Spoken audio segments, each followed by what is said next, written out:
Okay, it's Thursday the 27th, the afternoon of. We've just had the Powell speech, or we had it a while ago. Oh, what's going on with my chart? I thought I should do a video because on Sunday I said that I thought the dollar was forming a base and would start to strengthen.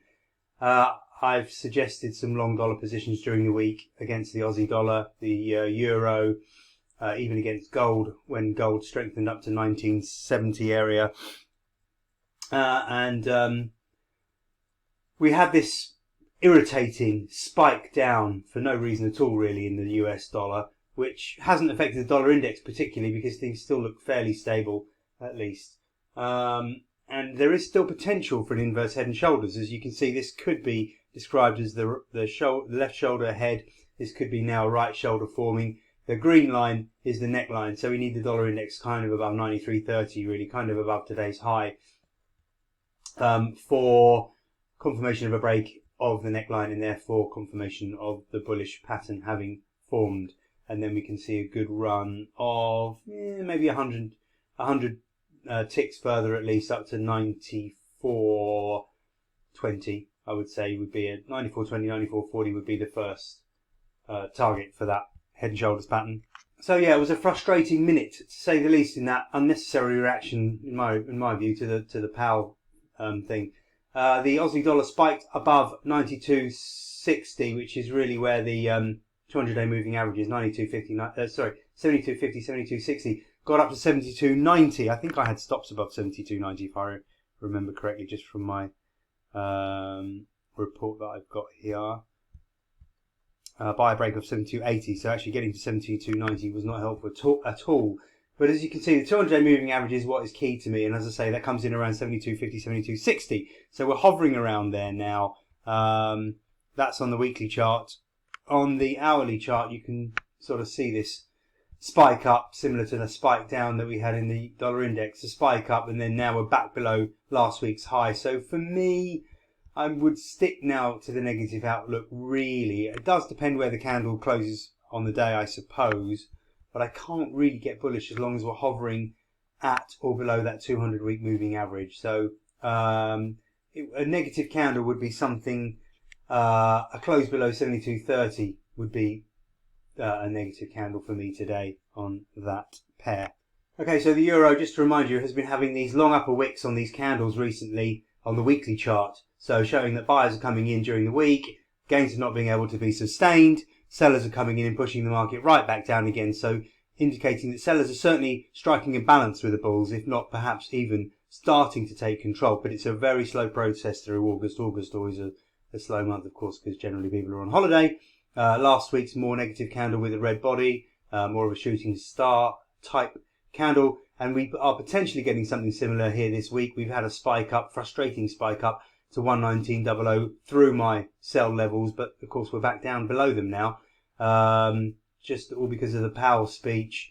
If we'd have closed the week below the opening was at 117.85, so we really a close below 117.85 would obviously leave another negative candle there. On the weekly chart, another sort of shooting star. On the daily, we don't really have anything to add, I don't think, other than no, we're not even overbought. But look at this potential head and shoulders pattern here again. Is this a left shoulder? Is this the head? Are we building a right shoulder? Neckline at around 117.90, 117.80, break below 117.70, I would consider as negative going into next week if that were to be the case, if that was head and shoulders pattern. Gold, it's all about the daily chart really. I've got support at 19.25, 19.20, which has generally been doing a good job. The big resistance level for me was at 1975, 1977. I think that's what I had on my report today. And you can see we hit that in reverse. So that was the big selling opportunity of the week. Didn't actually think we'd get there, but we did on that Powell speech. So I suppose in some ways the Powell speech did us a favour, allowing us to get into the gold short.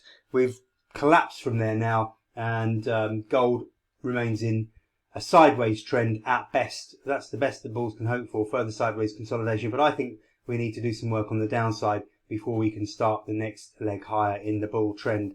So just watch.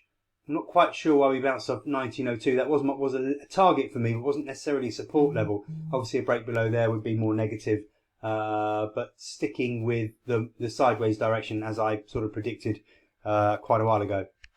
WTI crude, that red 200-day moving average was the big resistance, and it's really doing its job. Yes, we did spike above it yesterday, got to 43.78, not massively above it.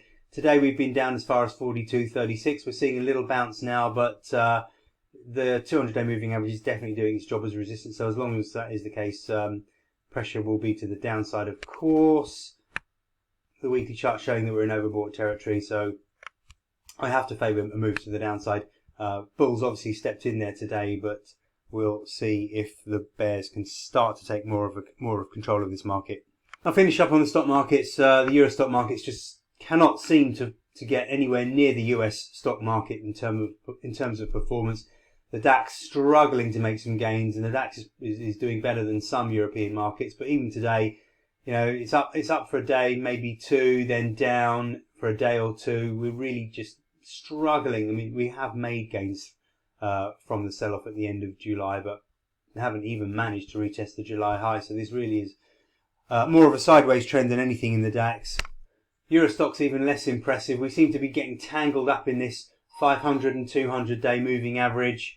We're holding above it now, but I don't know, I wouldn't hold up too much hope. I mean, in theory, this should act as a base for us to push higher, but we're just having so much trouble making any gains in the Eurostocks, and the FTSE isn't much better.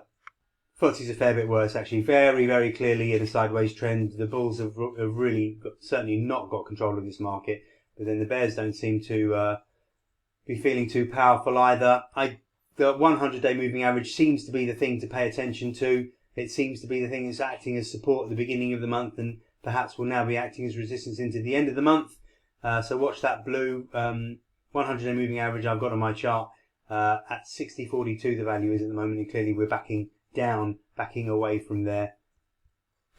However, the US stock markets, I can get rid of some of these old Fibonacci levels now. The US stock markets just remain bid.